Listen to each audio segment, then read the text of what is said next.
Hello प्यारे बच्चों, स्वागत है आपका इस धमाकेदार क्लास में। तो बच्चों, आज हम बात करने वाले हैं यूपी बोर्ड रिजल्ट 2025 के है ना बारे में।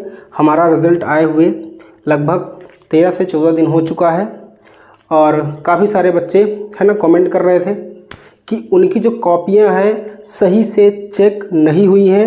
यूपी बोर्ड ने इस बार कॉपी चेकिंग करने में बहुत सारी गलतियां की हैं और ये बच्चों की संख्या 100-200 में, हज़ारों में नहीं है बल्कि लाखों में है।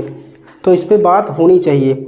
और क्योंकि अगर कोई भी बच्चा 6 से 7 महीने पढ़कर, साल भर पढ़कर, इतनी मेहनत कर कर अगर वो कॉपी लिखता है, तब उसको अगर नंबर नहीं मिलता, उसका जो परिणाम है उसकी मेहनत के मुकाबले नहीं मिलता, तो जाहिर सी बात है कोई भी होगा उसको तकलीफ़ होगी।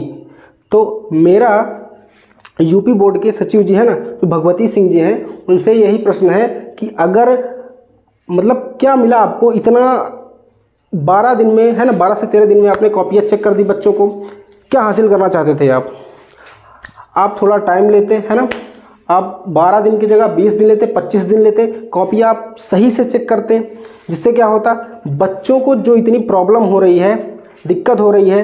अब मान लो चलो 2025 की बात तो हो गई है ना, अब जो बच्चा 2026 में जाके पेपर देगा वो कैसे भरोसा कर पाएगा कि यूपी बोर्ड पे कि अब मैं जितना भी पढ़ रहा हूँ, हो सकता है कि मेरी कॉपी पिछली बार की तरह चेक हो जाए, है ना। जिन बच्चों को 90-95 मार्क्स मिलने चाहिए, परसेंटेज मिलने चाहिए थे, उनको आपने 65-75 ऐसे करके दे दिया है। सोचो उन पर क्या बीत रही होगी, है ना, उनके माता पिता पर। वो बच्चे अपने टीचर्स को चेहरा नहीं दिखा पा रहे, अपने पेरेंट्स को, पड़ोसियों को, मतलब दिमाग में पता नहीं क्या क्या बहुत तरीके के ख्याल आ रहा है उनके मन में।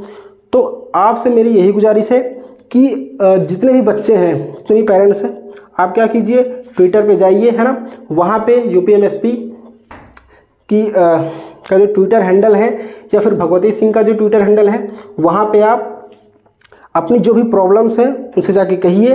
ठीक, इससे क्या होगा, अगर ट्विटर पे आप ट्रेंड कर जाता है ये चीज़, है ना, तो उनको एक्शन लेना पड़ेगा इस चीज़ पे।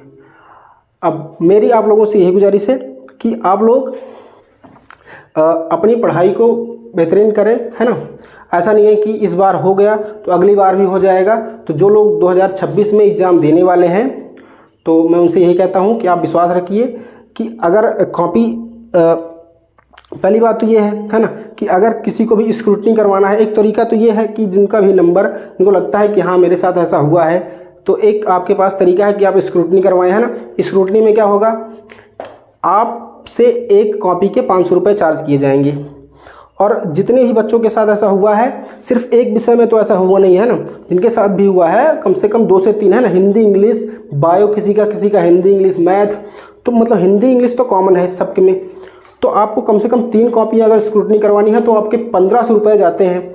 अब ऐसा तो नहीं कि हर बच्चा 1500 रुपये देने के योग्य है ना। जितना तो वो पूरा फीस देता है साल भर का कोचिंग का, उतना तो आप सोच रहे हैं कि अब काफ़ी, मतलब जो चीज़ उसने गलती करी ही नहीं है उसके लिए भी उसको चार्ज देना पड़े, है ना। और स्क्रूटनी का फॉर्म भरने में जो भी दिक्कतें आती हैं वो आपको पता होगा, ठीक, क्योंकि बहुत जटिल प्रक्रिया है ना। आप बहुत समझ लीजिए एक तरह का यूपीएससी का फॉर्म भर रहे हैं, इस तरह की प्रक्रिया है, तो बच्चा परेशान हो जाता है चारों तरफ से।